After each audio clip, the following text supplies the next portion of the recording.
मेहनत का फल मीठा होता है। यह बात आपने कितनी बार सुनी है। लेकिन सोचिए, अगर सिर्फ मेहनत करने से राजा बना जा सकता तो बैल सबसे बड़े राजा होते। मेहनत जरूरी है, पर मेहनत का मतलब सिर्फ खून पसीना बहाना नहीं है। अगर बड़ा बनना है, अगर अपने जीवन में सच में राज करना है, तो मेहनत के साथ नीति, बुद्धि और सही दिशा चाहिए। और यह सब हमें चाणक्य नीति सिखाती है। आज मैं आपको ऐसी 4 बातों में से पहली बात समझाने जा रहा हूं, जो आपके सोचने का नजरिया ही बदल देगी। अगर आप इसे समझ गए तो यह आपकी जिंदगी का सबसे बड़ा टर्निंग पॉइंट होगा। सोचिए, एक कारीगर दिन रात मेहनत करता है। वह अपना खून पसीना बहाकर इमारत खड़ी करता है, लेकिन अंत में राजा उसी महल में रहता है, कारीगर नहीं। क्यों? क्योंकि मेहनत करने वाला सिर्फ आदेशों का पालन करता है। वह अपने काम में इतना व्यस्त रहता है कि अपनी दिशा तय करना भूल जाता है। चाणक्य कहते हैं, महान बनने के लिए केवल मेहनत नहीं, सही सोच और सही रणनीति चाहिए। जो व्यक्ति केवल मेहनत करता है, वह अपनी ऊर्जा दूसरों के लिए खर्च करता है। ऐसे लोग कभी कभी दूसरों की जिंदगी बेहतर बनाते बनाते खुद गुलामी में फंस जाते हैं। उदाहरण के लिए, पुराने समय में चाणक्य ने देखा कि मगध के राजा धनानंद के सैनिक और सेवक दिन रात मेहनत करते थे, लेकिन यह मेहनत धनानंद के साम्राज्य को बड़ा बना रही थी। खुद उन सैनिकों का जीवन बेहतर नहीं हो रहा था। यह गलतफहमी कि मेहनत ही सब कुछ है। आपने भी सुना होगा, कड़ी मेहनत करो सफलता मिल जाएगी। लेकिन क्या यह सच है?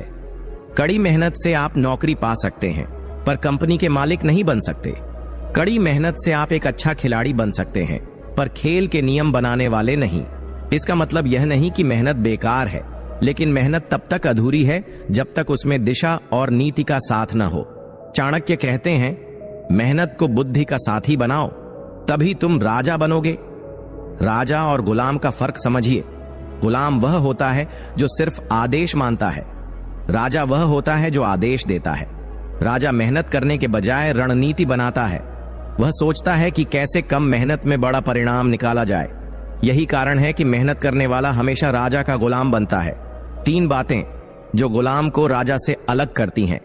1. दृष्टि, विजन। राजा भविष्य की योजना बनाता है, गुलाम वर्तमान के काम में फंसा रहता है। 2. रणनीति, स्ट्रेटेजी। राजा अपने हर कदम की गहराई से सोचता है, गुलाम बिना सोचे समझे काम करता है। 3. आत्मनिर्भरता, सेल्फ रिलायंस। राजा दूसरों पर निर्भर नहीं होता, जबकि गुलाम हमेशा दूसरों के भरोसे रहता है। अब सवाल है कि सोच कैसे बदले और राजा कैसे बने। 1. अपना उद्देश्य तय करें। सबसे पहले यह जानें कि आप जिंदगी में क्या बनना चाहते हैं। अगर आपके पास स्पष्ट उद्देश्य नहीं है, तो आप दूसरों के सपने पूरे करने में फंसे रहेंगे। 2. मेहनत को सही दिशा दें। मेहनत बर्बाद न करें, हर काम को समझदारी से करें। 3. सीखने की आदत डालें। चाणक्य कहते हैं, जो सीखने से मना करता है, वह अपनी काबिलियत को खो देता है। अगर आप नई नई चीजें नहीं सीखेंगे, तो दूसरों से पीछे रह जाएंगे। 4.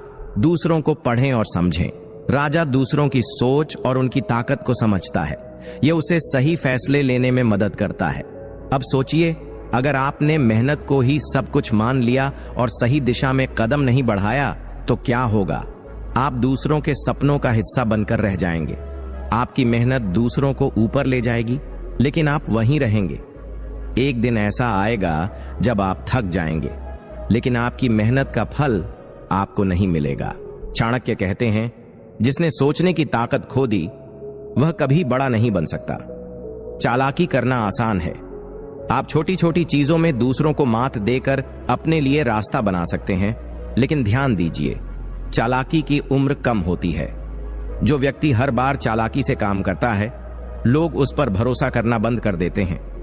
चाणक्य कहते हैं, चालाक व्यक्ति खुद के फायदे के लिए दूसरों को गिराता है, जबकि बुद्धिमान व्यक्ति सभी को साथ लेकर ऊपर उठता है।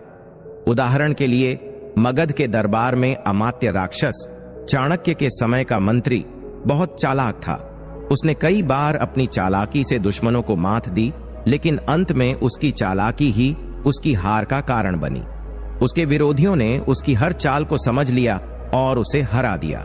बुद्धिमानी बनाम चालाकी की सोच में अंतर यह है कि चालाक व्यक्ति केवल आज का फायदा देखता है, जबकि बुद्धिमान व्यक्ति आने वाले वर्षों की योजना बनाता है।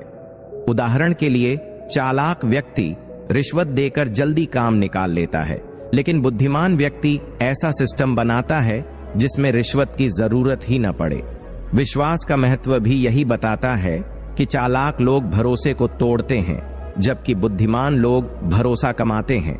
चाणक्य कहते हैं, राजा वही टिकता है जिस पर लोग भरोसा करते हैं। समस्या का हल भी इसी सोच का हिस्सा है।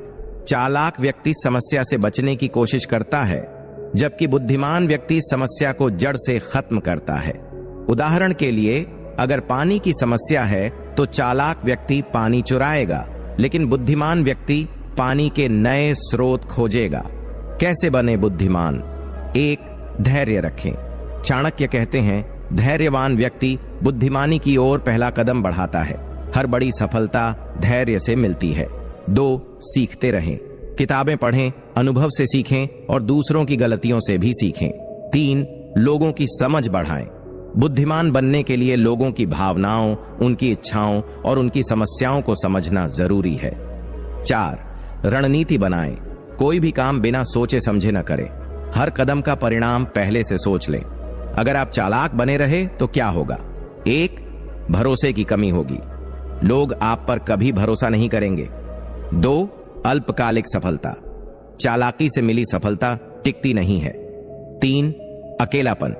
चालाक व्यक्ति अकेला हो जाता है क्योंकि लोग उससे दूर भागने लगते हैं। चाणक्य की चेतावनी है कि चालाक व्यक्ति का पतन निश्चित है, जबकि बुद्धिमान व्यक्ति का उत्थान तय है। एक बार चाणक्य के पास एक नौजवान आया और उसने पूछा, गुरुजी, मैं हमेशा मेहनत करता हूं और चालाक भी हूं, फिर भी राजा क्यों नहीं बन पाता? चाणक्य मुस्कुराए और बोले, क्योंकि तुम अपनी बुद्धि का उपयोग केवल छोटे फायदे के लिए कर रहे हो। बड़े बनने के लिए तुम्हें अपनी सोच का विस्तार करना होगा। मेहनत करो, लेकिन बुद्धिमानी से। चालाकी मत करो, क्योंकि चालाक लोग अपना ही नुकसान करते हैं। चाणक्य के अनुसार लक्ष्यहीन व्यक्ति उस कश्ती के समान है जिसे न तो नाविक का पता होता है और न किनारे का। चाणक्य कहते हैं, लक्ष्य व्यक्ति की दिशा तय करता है और दिशा व्यक्ति का भाग्य। लक्ष्य क्यों जरूरी है? 1. यह दिशाहीनता से बचाता है। जब आपके पास लक्ष्य होगा तो आप जानेंगे कि आपके प्रयास किस ओर जाने चाहिए। 2. ऊर्जा का सही उपयोग। लक्ष्य आपको अपनी ऊर्जा सही दिशा में लगाने में मदद करता है। 3. प्रेरणा का स्रोत। एक स्पष्ट लक्ष्य आपकी प्रेरणा को जिंदा रखता है। उदाहरण के लिए, सिकंदर महान का लक्ष्य पूरी दुनिया को जीतना था। उसकी स्पष्टता और अटूट संकल्प ने उसे इतिहास का महान योद्धा बनाया। लक्ष्यहीनता का खतरनाक परिणाम भी है। 1. समय का नुकसान। बिना लक्ष्य के आपका समय ऐसे ही बर्बाद हो जाएगा। जो समय बीत गया वह कभी वापस नहीं आता। 2. दूसरों की गुलामी। लक्ष्यहीन व्यक्ति अपनी ऊर्जा दूसरों के सपने पूरे करने में खर्च करता है। याद रखें, अगर आपके पास योजना नहीं होगी तो आप दूसरों की योजनाओं का हिस्सा बनेंगे। 3. असफलता का चक्र। जब कोई लक्ष्य नहीं होता तो आप बार बार असफल होते हैं। इससे आत्मविश्वास कम होता है और आप निराशा में घिर जाते हैं। चाणक्य की चेतावनी है कि लक्ष्यहीनता जीवन को जड़ बना देती है। सही लक्ष्य कैसे तय करें? 1. अपनी क्षमताओं को पहचानें। सबसे पहले समझें कि आप किसमें अच्छे हैं। अपनी ताकतों को पहचाने बिना सही लक्ष्य तय करना मुश्किल है। 2. अपने सपनों को स्पष्ट करें। खुद से पूछें, मैं जीवन में क्या चाहता हूं? बड़े सपने देखिए, लेकिन उन्हें छोटे छोटे हिस्सों में बांटें। 3. स्मार्ट लक्ष्य बनाएं। लक्ष्य स्पेसिफिक, मेजरेबल, अचीवेबल, रिलेवेंट और टाइम बाउंड होना चाहिए। 4. योजना बनाएं और कार्य करें। लक्ष्य तय करने के बाद उसे हासिल करने की रणनीति बनाएं। हर दिन थोड़ा थोड़ा आगे बढ़ें। लक्ष्य और मेहनत का रिश्ता भी महत्वपूर्ण है। केवल लक्ष्य तय करना काफी नहीं है, आपको मेहनत करनी होगी, लेकिन सही दिशा में। चाणक्य का मंत्र है कि सही दिशा में की गई मेहनत ही व्यक्ति को राजा बनाती है। उदाहरण के लिए, अगर एक तीरंदाज अपने तीर का निशाना ही तय न करे तो वह कभी भी सही लक्ष्य पर नहीं पहुंच सकता। उसी तरह, अगर आपके पास जीवन का स्पष्ट लक्ष्य नहीं होगा तो आपकी मेहनत भी व्यर्थ जाएगी। अगर आपके पास लक्ष्य नहीं है तो क्या होगा? 1. भटकाव, आप हर छोटी चीज पर ध्यान देंगे लेकिन कुछ बड़ा नहीं कर पाएंगे। 2. असंतोष, बिना लक्ष्य के जिंदगी खाली और निराशाजनक लगती है। 3. स्वयं पर विश्वास खोना, बार बार असफलताओं से आपका आत्मविश्वास कमजोर होगा। चाणक्य की सलाह है कि लक्ष्य तय करो, नहीं तो तुम्हारा जीवन दूसरों की योजनाओं का हिस्सा बन जाएगा। एक प्रेरक कहानी के अनुसार गुरुकुल में एक बार चाणक्य ने अपने शिष्यों से पूछा, तुम्हारा जीवन लक्ष्य क्या है? एक शिष्य बोला, गुरुजी, मैं अभी तय नहीं कर पाया। चाणक्य ने उसे समझाया, तुम्हारा जीवन तब तक व्यर्थ रहेगा जब तक तुम अपने लक्ष्य को स्पष्ट नहीं करोगे। बनने के लिए तुम्हें यह समझना होगा कि तुम्हें किस दिशा में जाना है। उस दिन से वह शिष्य अपने लक्ष्य की खोज में लग गया और बाद में उसने एक महान राज्य की स्थापना की। पैसा और दिखावे का रिश्ता भी समझना जरूरी है। लोग दिखावा क्यों करते हैं? समाज में अपनी स्थिति दिखाने के लिए, दूसरों को प्रभावित करने के लिए और झूठा आत्मविश्वास पाने के लिए। लेकिन दिखावे का परिणाम धन का अपव्यय, आर्थिक संकट और मानसिक तनाव होता है। चाणक्य कहते हैं, जो व्यक्ति अपनी मेहनत की कमाई को बेकार की चीजों पर खर्च करता है, वह अपने भविष्य को अंधकार में डालता है। पैसे का सही उपयोग क्यों जरूरी है? 1. भविष्य की सुरक्षा, अगर आज आपने पैसा संभाल कर खर्च नहीं किया तो भविष्य में आपके पास कुछ भी नहीं बचेगा। 2. आपातकालीन स्थिति, जीवन में हर समय एक समान नहीं होता। संकट के समय में बचाया हुआ पैसा ही आपके काम आता है। 3. स्वतंत्रता, पैसा आपको दूसरों पर निर्भर होने से बचाता है। सही तरीके से उपयोग किया गया पैसा आपकी आजादी को बनाए रखता है। पैसे का सही प्रबंधन कैसे करें? 1. अपनी आय से कम खर्च करें। चाणक्य कहते हैं, धन को हमेशा बचा कर रखें। दिखावे में अपनी आय से ज्यादा खर्च करना विनाश की शुरुआत है। 2. बचत की आदत डालें। हर महीने अपनी कमाई का कम से कम 20 से 30% बचत करें। यह पैसा आपका भविष्य सुरक्षित करेगा। 3. निवेश करें। पैसा केवल बचाने से नहीं बढ़ता, उसे सही जगह निवेश करना भी जरूरी है। निवेश का मतलब है कि आपका पैसा और पैसा बनाता है। 4. दिखावे से बचें। अपने साधनों के भीतर रहकर जीवन जिए। याद रखें, सच्चा राजा वह है जो अपने संसाधनों का विवेकपूर्ण उपयोग करता है। दिखावे के खतरनाक परिणाम हैं। 1.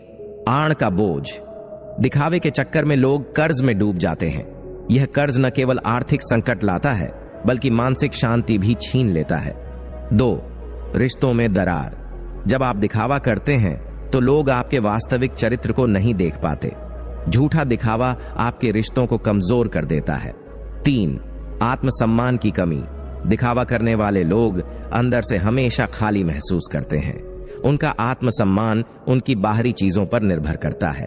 चाणक्य की सलाह एक सादगी में ताकत है।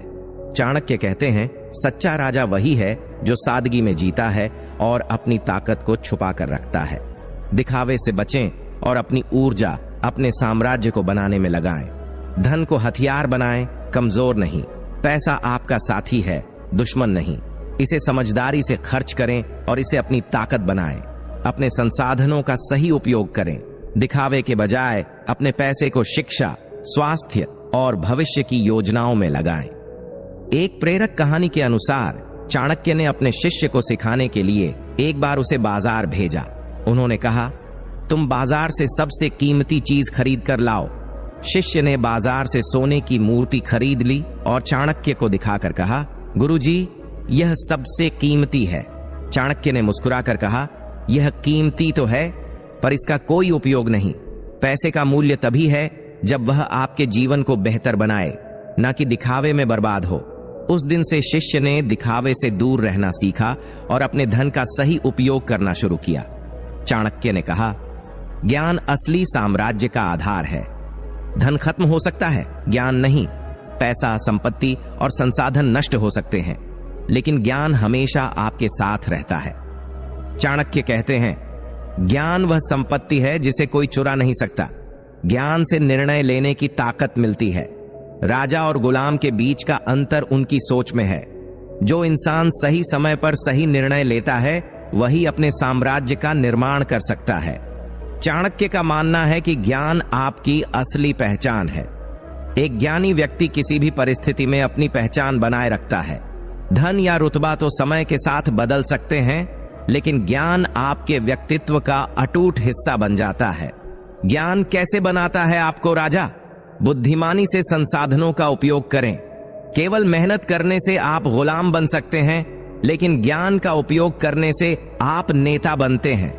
चाणक्य का सिद्धांत है कि ज्ञानवान व्यक्ति संसाधनों की कमी में भी अवसर ढूंढ लेता है। दूसरों को नेतृत्व देना भी ज्ञान का एक हिस्सा है। ज्ञानी व्यक्ति दूसरों को प्रेरित करता है और नेतृत्व करता है। वह अपने ज्ञान का उपयोग करके टीम को सफलता की ओर ले जाता है।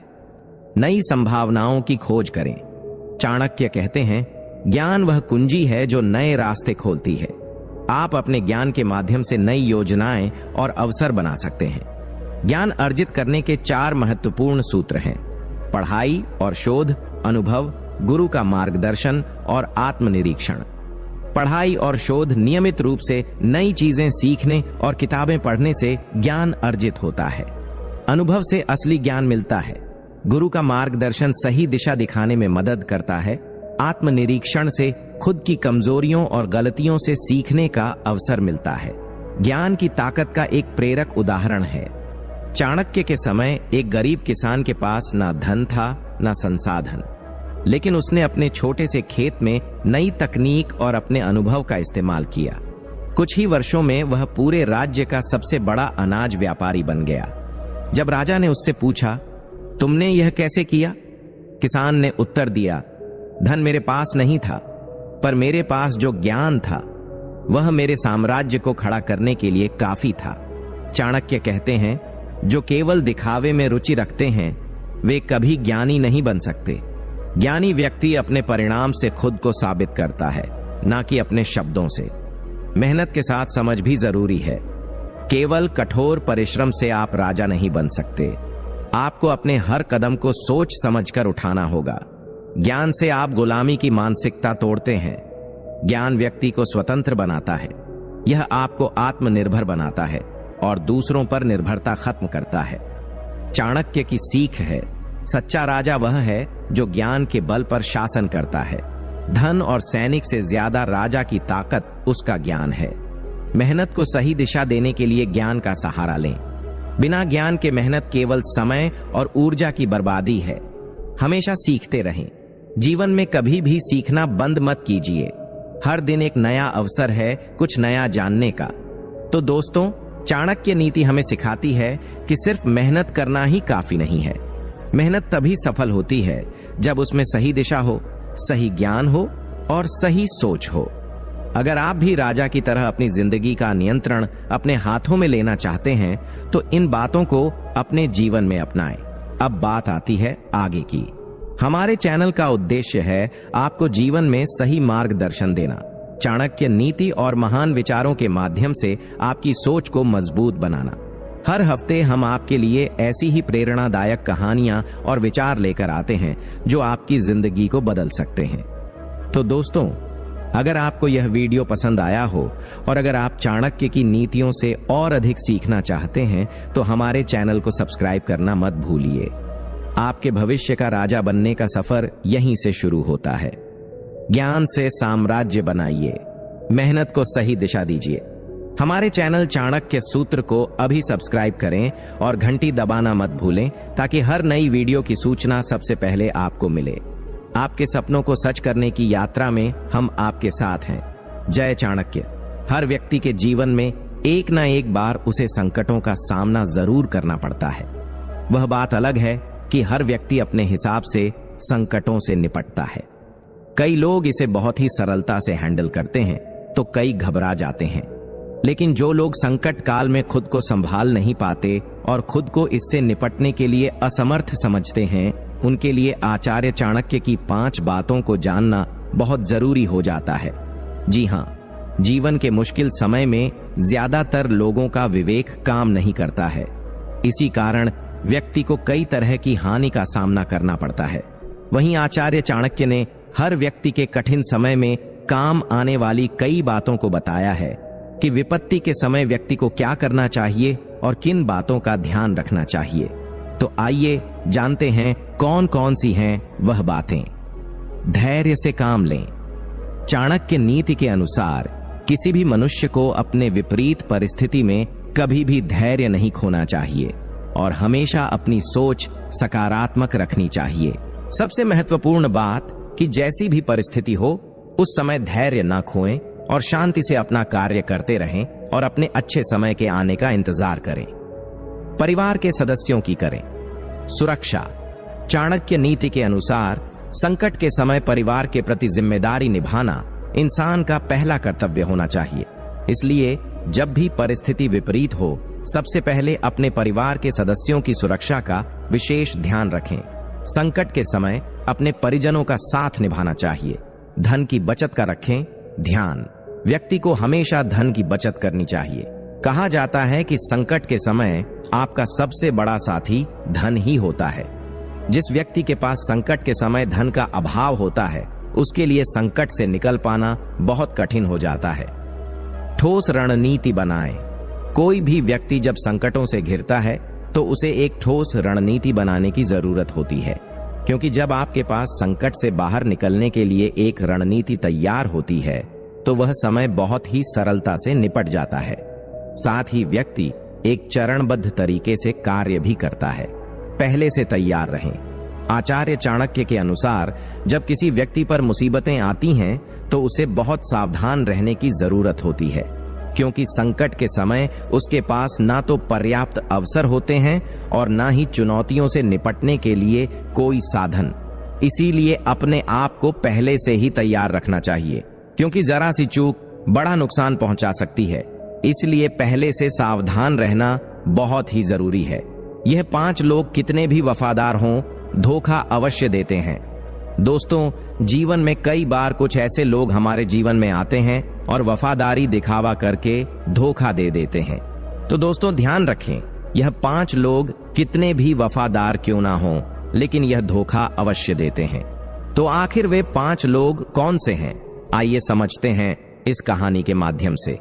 एक बार माता पार्वती भगवान शिव के पास बैठी थीं, तो उन्होंने महादेव से पूछा, प्रभु, इस पृथ्वी पर ऐसे कौन से 5 लोग हैं जो चाहे कितने भी वफादार हों लेकिन धोखा जरूर देते हैं, और जीवन भर साथ कौन निभाता है?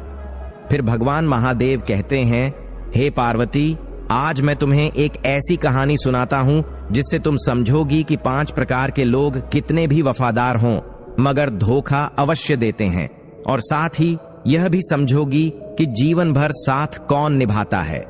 मगर मैं तुम्हें जो कहानी सुनाने जा रहा हूं उसको पूरा और मन से सुनना, और 2 ध्यान की बातें भी प्राप्त होंगी। फिर माता पार्वती कहती हैं, प्रभु, आप कहानी शुरू कीजिए। मैं आपको वचन देती हूं कि आप जो भी कहानी सुनाएंगे मैं कहानी को पूरा और मन से सुनूंगी। तो मित्रों, कहानी शुरू करने से पहले मेरा आप सभी से अनुरोध है कि यदि आपने अभी तक हमारा चैनल सब्सक्राइब नहीं किया है तो आप हमारे चैनल को सब्सक्राइब करके बेल आइकन अवश्य दबा लें, जिससे हमारी हर वीडियो का नोटिफिकेशन सबसे पहले आप तक पहुंच सके और आप हमारी वीडियो से प्राप्त ज्ञान का अपने जीवन में लाभ उठा सके। तो चलिए कहानी शुरू करते हैं। भगवान शिव कहते हैं, हे पार्वती, एक बार की बात है, एक राजा और उसका मंत्री दोनों बहुत बड़ी मुश्किल में थे, क्योंकि दोनों के कोई बेटा नहीं था।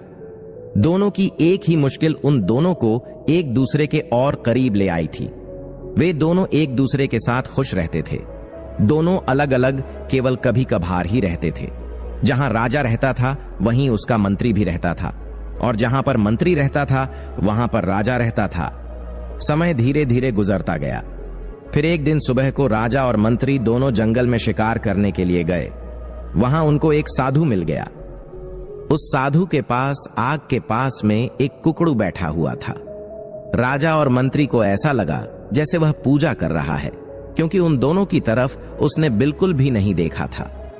उस साधु को देखकर राजा अपने मंत्री से कहने लगा, चलो चलकर इस साधु से बात करते हैं। हो सकता है कि साधु से मिलने के बाद हमारा कुछ काम हो जाए। हमारे घर में पुत्र की किलकारियां गूंजने लगें। भगवान शिव कहते हैं, हे पार्वती, इस प्रकार राजा और मंत्री उस साधु से मिलने के लिए उसके पास गए। दोनों ने साधु के सामने बैठकर उसे प्रणाम किया और अपना दुख उस साधु को बताया। वह दोनों साधु से कहने लगे, हम दोनों के कोई संतान नहीं है।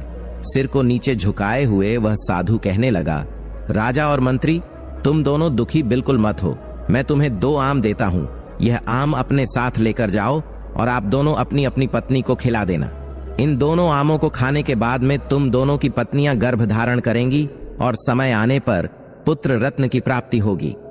वहीं राजा और मंत्री आम लेने के बाद में साधु को बहुत बहुत धन्यवाद देकर राजा और उसका मंत्री दोनों अपने घर लौट गए।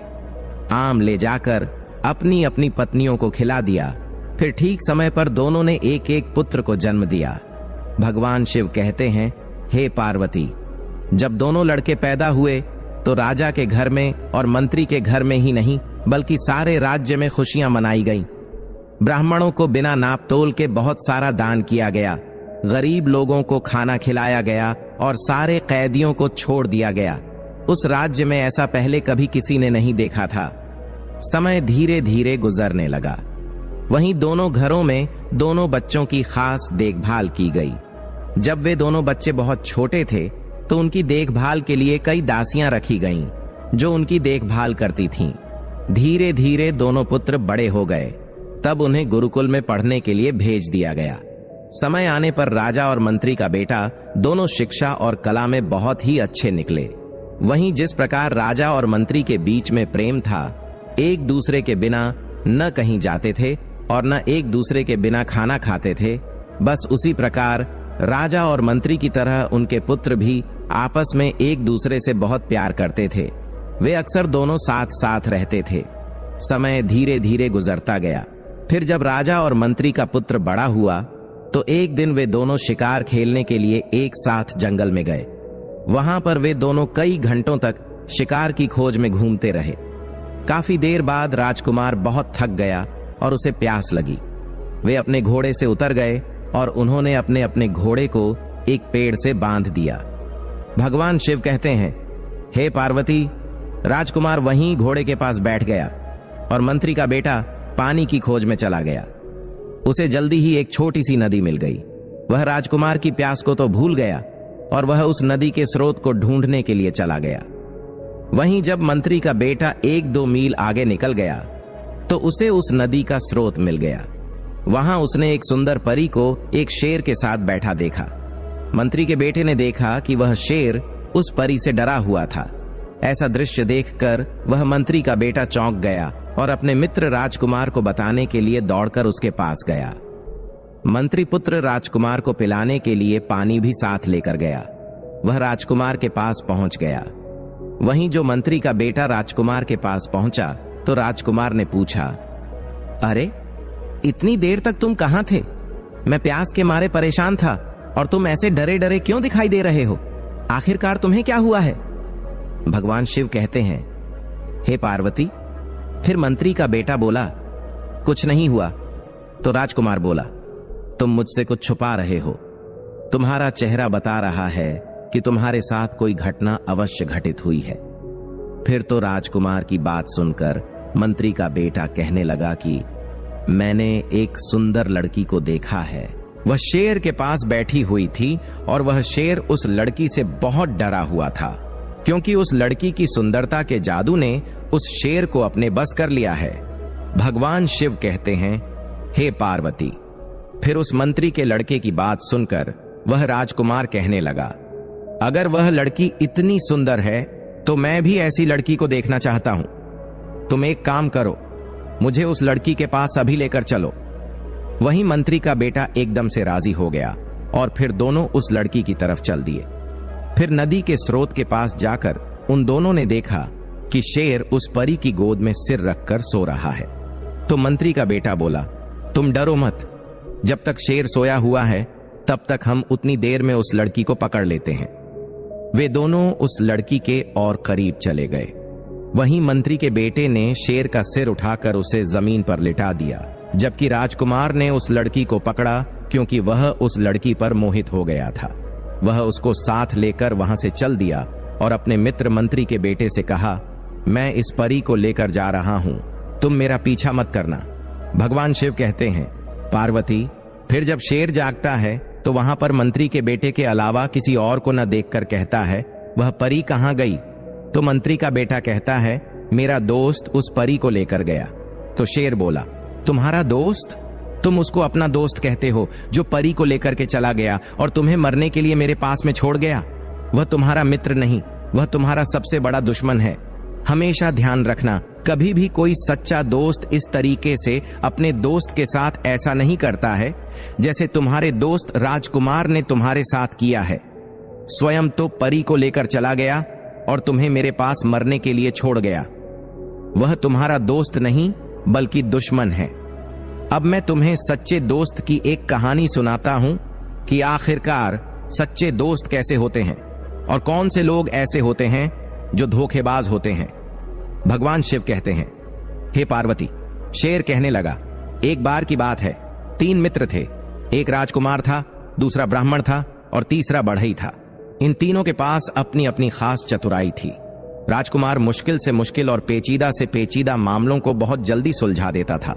वहीं जो दूसरा ब्राह्मण मित्र था वह मरे हुए आदमी को जिंदा कर सकता था और तीसरा मित्र बढ़ई, वह चंदन की लकड़ी का एक ऐसा घर बना सकता था जो उसके मालिक के कहने पर कहीं भी जा सकता था। इस प्रकार तीनों मित्रों का समय बड़े ही प्यार से गुजर रहा था। फिर एक दिन ब्राह्मण और उसके माता पिता में कुछ कहासुनी हो गई तो उसके माता पिता ने अपने पुत्र को घर से निकाल दिया। वहीं इस परेशानी के समय में वह ब्राह्मण का पुत्र अपने दोस्तों के पास पहुंचा और सारा हाल उनको सुनाया। वह कहने लगा, तुम दोनों मेरे मित्र हो, मैं यह चाहता हूं कि तुम मेरे साथ कहीं दूर देश को चलो, हम तीनों मिलकर कहीं दूर चलें। वहीं ब्राह्मण की बात सुनकर उसके मित्र राजकुमार और बढ़ई, वह दोनों भी राजी हो गए और तीनों देश छोड़कर वहां से कहीं और चल दिए। भगवान शिव कहते हैं, हे पार्वती, कहानी पर गौर रखना।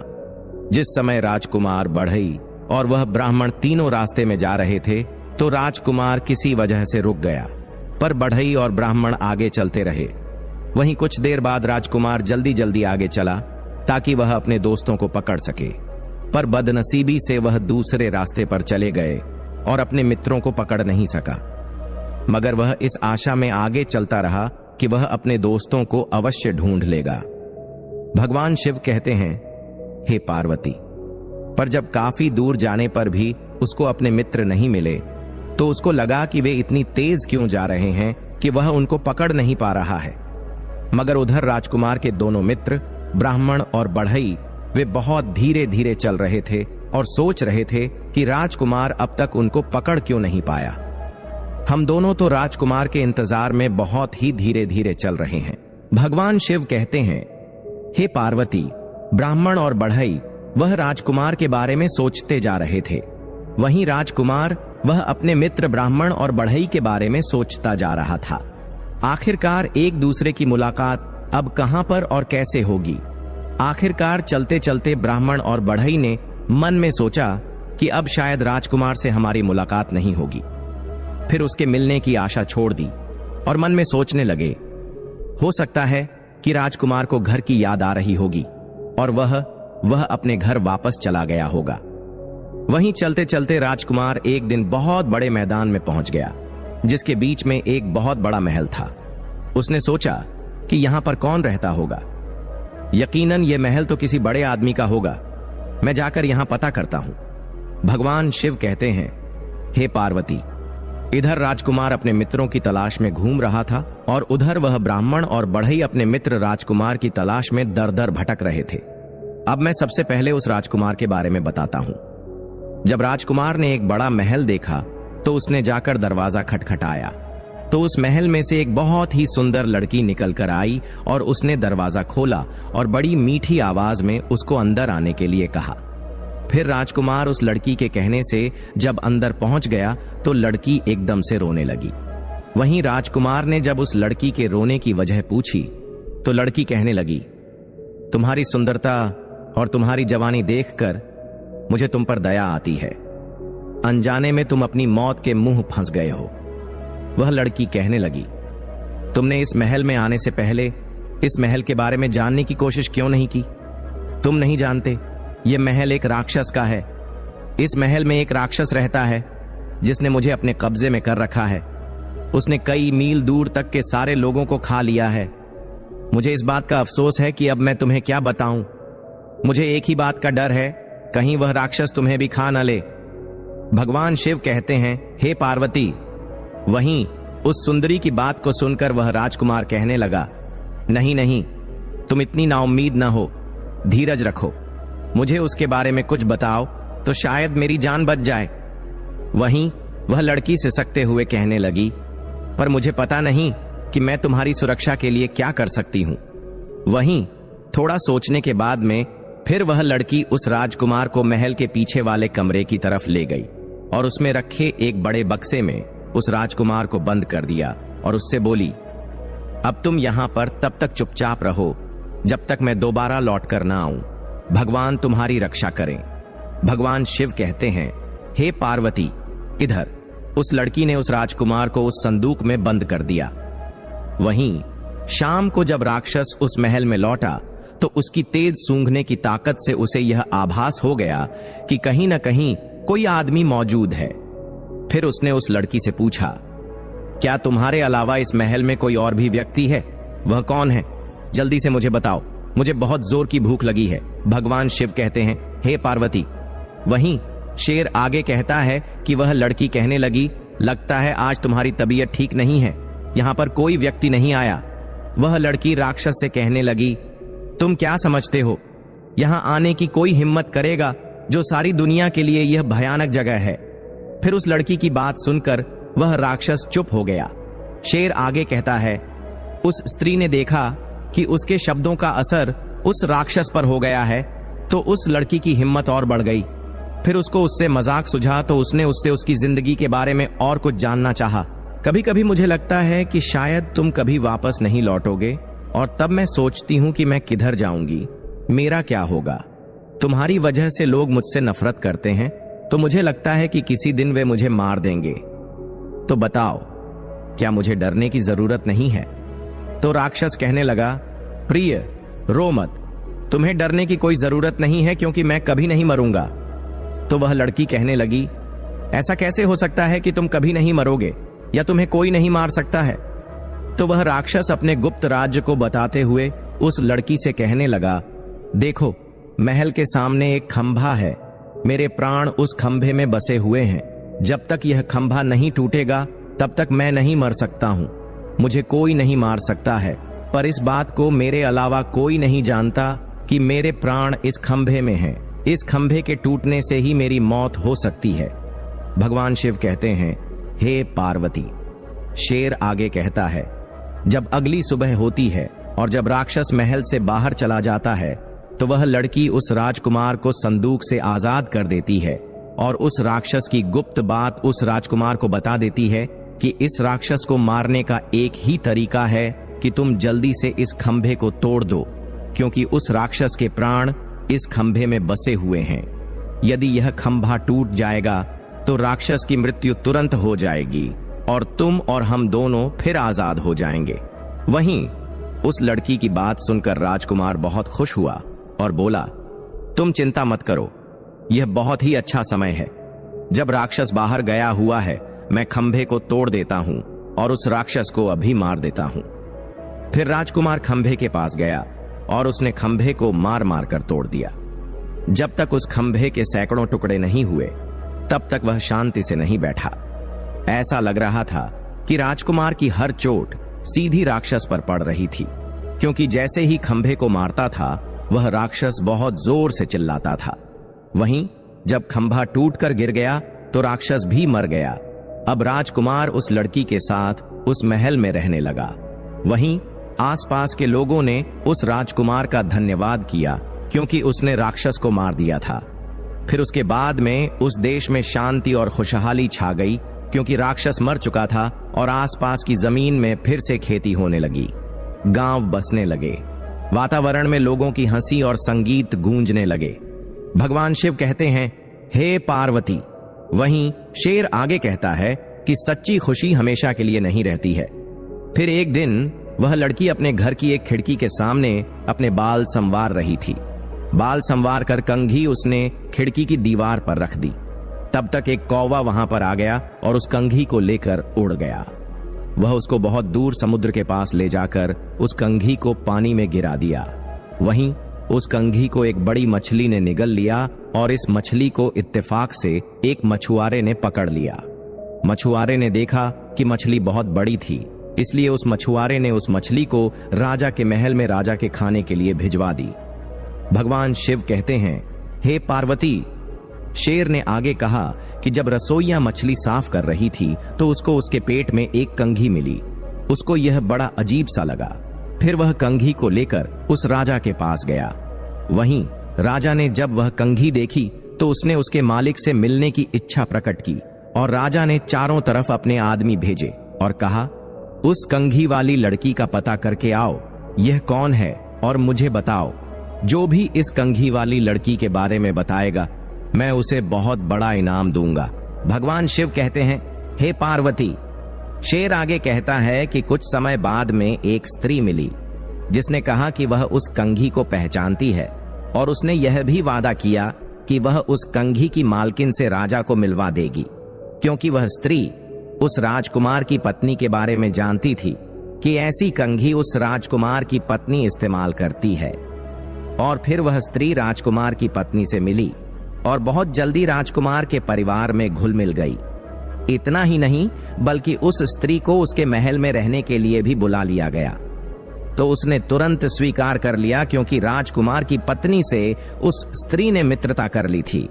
फिर राजकुमार की पत्नी ने कहा, तुम हमारी मित्र हो, तुम हमारे घर पर रहो। भगवान शिव कहते हैं, हे पार्वती, शेर आगे कहता है कि वह स्त्री मन में सोचने लगी कि जब तक राजकुमार जिंदा है तब तक वह अपने उद्देश्य में सफल नहीं हो सकती है।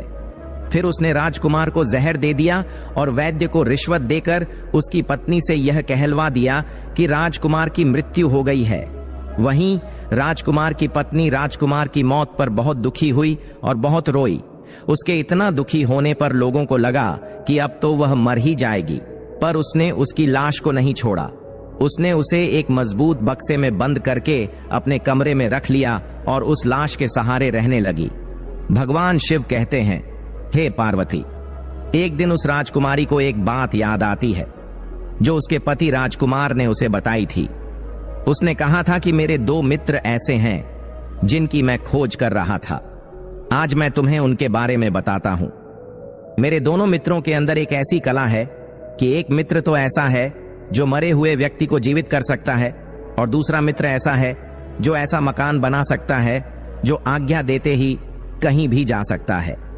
भगवान शिव कहते हैं, हे पार्वती, वही शेर आगे कहता है कि फिर उस राजकुमारी को आशा जगने लगी और वह मन में सोचने लगी कि मैं अपने पति राजकुमार के उन दोनों मित्रों जो ब्राह्मण और बढ़ई हैं को अवश्य ढूंढ कर लाऊं, जिससे मेरे पति को वे जिंदा कर सकें। फिर वहां से वह राजकुमारी अपने पति राजकुमार के दोनों मित्र ब्राह्मण और बढ़ई को ढूंढने के लिए निकल पड़ी। राजा द्वारा भेजी गई स्त्री जैसे ही मौका पाती है वह उस राजकुमारी से कहने लगती है, तुम इस महल को छोड़ दो और हमारे साथ चलो, तुम्हारी सभी समस्याओं का समाधान हो जाएगा और तुम्हें शांति मिलेगी। फिर राजा के द्वारा भेजी हुई स्त्री की बात सुनकर राजकुमारी उसकी बात मान लेती है और उसके साथ चली जाती है। भगवान शिव कहते हैं, हे पार्वती, अपने घर आते ही राजा के द्वारा भेजी हुई स्त्री ने राजा को खबर भिजवा दी कि वह अपने उद्देश्य में सफल हो गई है। फिर राजा उस राजकुमारी से मिलने के लिए आया और उसे जबरदस्ती अपने महल में ले गया। राजा ने राजकुमारी से प्रार्थना की कि वह उसके साथ उसकी रानी बनकर रहे। वहीं राजा की बात सुनकर उस लड़की ने कहा, मैं तुम्हारे साथ शादी तो कर लूंगी, पर मुझे 6 महीने का समय चाहिए, क्योंकि पंडित ने ऐसा कहा है कि 6 महीने से पहले तुम्हारे लिए शादी करना अशुभ है। इसीलिए आप मुझे 6 महीने का समय दे दो, उसके बाद मैं तुम्हारी रानी बनकर रहूंगी। राजा उस राजकुमारी की बात सुनकर बहुत खुश होता है और उस दिन का इंतजार करने लगता है जब 6 महीने पूरे हो जाएं और वह राजकुमारी को अपनी रानी बनाकर अपने महल में रख सके। भगवान शिव कहते हैं, हे पार्वती, राजा ने उस राजकुमारी के लिए एक छोटा सा महल सड़क के किनारे बनवा दिया। वहीं इस महल में वह राजकुमारी अकेली रहती थी इसी बीच वह राजकुमारी भगवान से हमेशा प्रार्थना करती थी कि उसके पति राजकुमार, जिसकी मृत्यु हो गई थी और जिसकी लाश को उसने संदूक के अंदर बंद कर दिया था, कि दोनों मित्र ब्राह्मण और बढ़ई से उसकी मुलाकात हो जाए, जिससे वह अपने पति के मित्रों द्वारा अपने पति राजकुमार को जीवित कर सके और राजा से शादी करने से बच जाए। भगवान शिव कहते हैं, हे पार्वती, शेर आगे कहता है कि वह राजकुमारी हर जगह पूछताछ करती थी कि उसके पति के दोनों मित्रों को किसी ने देखा हो। वह हमेशा अपनी निगाहें महल की खिड़की पर ही रखती थी, ताकि उसके पति के दोनों मित्र ब्राह्मण और बढ़ई यदि कभी उस रास्ते से होकर गुजरें तो उसकी उनसे मुलाकात हो जाए। समय धीरे धीरे गुजरता गया और 6 महीने पूरे होने में भी कुछ ही दिन बाकी रह गए। तभी एक दिन उस राजकुमारी ने 2 आदमी अपने घर की तरफ आते हुए देखे और उनसे पूछा, आप लोग कौन हैं और कहां से आए हैं? तो वे दोनों व्यक्ति कहने लगे, हम लोग यात्री हैं और काफी यात्रा करने के बाद यहां तक पहुंचे हैं। हम तुम्हें अपनी पीड़ा क्या बताएं? हमारा एक मित्र राजकुमार था जो कहीं पर खो गया है। हम दोनों उसी को ढूंढते घूम रहे हैं। फिर वह राजकुमारी कहने लगी, आप दोनों अंदर आइए, थोड़ा आराम कीजिए, फिर मुझे अपने खोए हुए दोस्त के बारे में कुछ बताइए। शायद मैं आपके खोए हुए मित्र को ढूंढने में आपकी कुछ सहायता कर सकूं। भगवान शिव कहते हैं, हे पार्वती। फिर वह शेर आगे कहता है कि उस राजकुमारी की बात को सुनकर वे ब्राह्मण और बढ़ई दोनों महल के अंदर चले गए। उन दोनों मित्रों ने अपने मित्र राजकुमार के बारे में उस राजकुमारी को सारी कहानी सुनाई। वह समझ गई कि ये दोनों यात्री मेरे पति के मित्र हैं, जिनमें से एक ब्राह्मण है और दूसरा बढ़ई है। फिर वह राजकुमारी भगवान को धन्यवाद करने लगी और उस ब्राह्मण और बढ़ई से कहने लगी, मुझे अफसोस है कि तुम्हारा मित्र राजकुमार अब इस दुनिया में नहीं है, वह तो मर चुका है।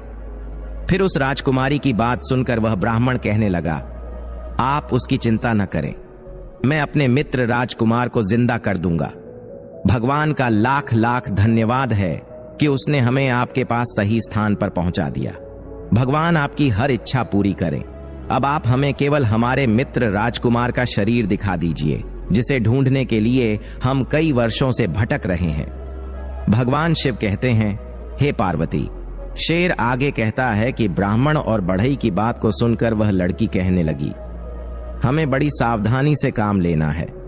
इस देश के राजा को मुझसे बहुत प्यार हो गया है। मेरी प्रार्थना पर वह शादी के लिए 6 महीने तक मेरा इंतजार करेगा और 6 महीने पूरे होने वाले हैं। 6 महीने पूरे होते ही वह मुझे यहां से ले जाएगा। हमें बहुत ही सावधानी से काम करना है, क्योंकि राजा ने मेरे चारों तरफ बहुत सारा पहरा लगा रखा है। इस महल के अंदर कोई नहीं आता है।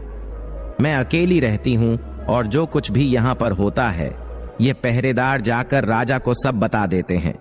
मुझे पूरा यकीन है कि आप दोनों का यहां होना भी राजा को पता चल गया होगा।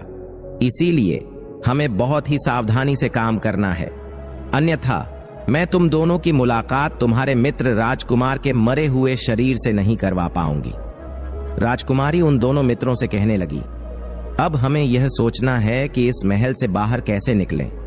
तो बढ़ई कहने लगा, आप चिंता मत कीजिए, अगर आप मुझे जरा चंदन की लकड़ी का टुकड़ा लाकर दें तो मैं उससे एक ऐसा महल बना दूंगा जो उसके मालिक की इच्छा पर कहीं भी उड़कर जा सकेगा। फिर उस बढ़ई की बात सुनकर वह राजकुमारी कहने लगी, ठीक है, मैं देखती हूं। इस समय उस लड़की ने एक दूध को राजा के महल की तरफ एक संदेश लेकर भेजा और कहा, मैंने आपसे शादी करने का फैसला किया है। हमारी शादी का दिन पास आ रहा है। यदि आप मुझसे खुश हैं तो आप मेरे लिए 300 मण चंदन की लकड़ी भिजवा दें। वहीं राजकुमारी का संदेश पाकर राजा ने तुरंत उसकी बात मान ली और उस राजकुमारी के महल में 300 मण चंदन की लकड़ी भिजवा दी। बढ़ई ने उसका मकान बनाना शुरू कर दिया। जब मकान बनकर तैयार हो गया तो लड़की ने राजा को एक और संदेश भेजा। उसमें बताया कि राजा, हमारी शादी का दिन अब पास आ रहा है, तो आप मेरी भाभी और ननद को यहां तुरंत आने की इजाजत दें। मैं अपनी शादी के बारे में अपनी भाभी और ननद से कुछ सलाह लेना चाहती हूं। राजकुमारी की प्रार्थना मान ली गई और जैसे ही वह दोनों स्त्रियां उस लड़की के पास में चंदन के मकान में पहुंची वैसे ही बढ़ई ने उस मकान को राक्षस के महल के पास जाने के लिए कहा। भगवान शिव कहते हैं, हे पार्वती। शेर आगे कहता है कि जैसे ही राजकुमारी ब्राह्मण को राजकुमार की लाश के पास ले गई और ब्राह्मण ने जैसे ही अपने मित्र की लाश को छुआ, वैसे ही वह राजकुमार जिंदा हो गया और फिर सब लोगों में खुशी की लहर दौड़ गई। वहीं राजकुमार की शादी उस राजकुमारी से कर दी गई। बाद में पता चला कि वह तो उस समय के एक बहुत बड़े ताकतवर राजा की बेटी थी। वहीं राजकुमार के दोनों मित्र बढ़ई और ब्राह्मण की शादी भी राजकुमारी की ननद और भाभी से करवा दी गई। इस प्रकार सभी लोग राक्षस के महल में बहुत दिनों तक खुशी खुशी रहने लगे। फिर अंत में शेर ने अपनी कहानी खत्म करते हुए मंत्री के बेटे से कहा, जैसे वह ब्राह्मण और बढ़ई उस राजकुमार के मित्र थे, वैसे ही सच्चे मित्र होते हैं। और तुम अपने साथी राजकुमार की तो बात मत करो, जो खुद तो परी को लेकर चला गया और तुमको मेरे पास में मरने के लिए छोड़ गया। वहीं शेर अंत में उस मंत्री के बेटे से कहने लगा, हमेशा जीवन में ध्यान रखना, इस संसार में 5 प्रकार के ऐसे मित्र भी होते हैं जो वफादार होते हुए भी धोखा अवश्य देते हैं। फिर वह मंत्री पूछने लगा, आप मुझे अवश्य बताइए, ऐसे कौन से 5 मित्र होते हैं जो वफादार होने पर भी धोखा अवश्य देते हैं? तो शेर कहने लगा, नंबर 1, घुमा फिराकर बात करने वाले लोग। बहुत से लोग ऐसे होते हैं जो घुमा फिराकर बात करते हैं। ऐसे लोगों के मन में चोर होता है। ऐसे लोगों पर भरोसा करना आपको मुश्किल में डाल सकता है, इसलिए ऐसे मित्रों से हमेशा दूरी बनाकर रखनी चाहिए। नंबर 2, बहानेबाज लोग। कुछ लोग ऐसे होते हैं जो खुद का काम निकलने के बाद आपको नजरअंदाज कर देते हैं। जैसे आपका मित्र उस परी को लेकर चला गया और आपको नजरअंदाज कर दिया। ऐसे लोगों से जब आप मदद मांगते हैं और उम्मीद करते हैं, तो ऐसे मित्र हमेशा धोखा देते हैं। ऐसे लोगों से हमेशा पीछा छुड़ाने में ही भलाई है। ऐसे मित्रों से हमेशा बचकर रहना चाहिए। नंबर 3, समय पर काम न आने वाले लोग। व्यक्ति को जब सबसे ज्यादा मित्र की जरूरत होती है और तब वह मित्र आपका साथ न दे, तो समझ लो वह आपका शुभचिंतक नहीं है और ऐसा मित्र कभी भी आपको मुसीबत में डाल सकता है। ऐसा मित्र हमेशा केवल अपने बारे में सोचता है, जैसा कि आपका मित्र राजकुमार ने सोचा। इसीलिए समझदारी इसी में है कि ऐसे मित्रों से दूरी बनाकर रखनी चाहिए। नंबर 4, झूठ बोलने वाले लोग। झूठ बोलने वाला व्यक्ति अक्सर अपने मुंह को छुपाता है, आंखों में आंखें डालकर बात नहीं करता है। और जब आप उसकी आंखों में आंखें डालकर बात करते हैं, तो उसकी आंखों के अंदर गहराई रहती है। ऐसा लगता है जैसे किसी लंबी सोच में हो और बात बनाने की कोशिश कर रहा हो। और जो व्यक्ति झूठ बोलता है, वह अपनी नाक को बार बार छूता है और अपने चेहरे को हाथों से लगाए रहता है। जो व्यक्ति झूठ बोलता है, उसकी आवाज में बदलाव आ जाता है। जो व्यक्ति झूठ बोलता है, उसके चेहरे और हाथ पर पसीना आ जाता है। यदि कभी भी मित्र के अंदर झूठ बोलने वाला लक्षण होता है, तो हमेशा ऐसे मित्र से दूरी बनाकर रखनी चाहिए। नंबर 5, स्वार्थी लोग। जो मित्र स्वार्थी होते हैं, वह अपना थोड़ा सा भी वक्त आपके ऊपर खराब नहीं करना चाहते हैं। उन्हें बस अपने काम से मतलब होता है और अपना काम निकलते ही यह आपसे किनारा करने लगते हैं। अगर दोबारा कभी काम पड़ा तो यह आपके पास फिर से आ जाते हैं और काम होने पर निकल जाते हैं। हर काम में इनका स्वार्थ पहले ही दिख जाता है, इसलिए ऐसे मित्रों से हमेशा दूर रहना चाहिए। भगवान शिव कहते हैं, हे पार्वती। फिर तो शेर की बात सुनकर वह मंत्री खुश हो गया और कहने लगा, आगे से मैं अपने ऐसे दगाबाज मित्रों से हमेशा बच कर रहूंगा।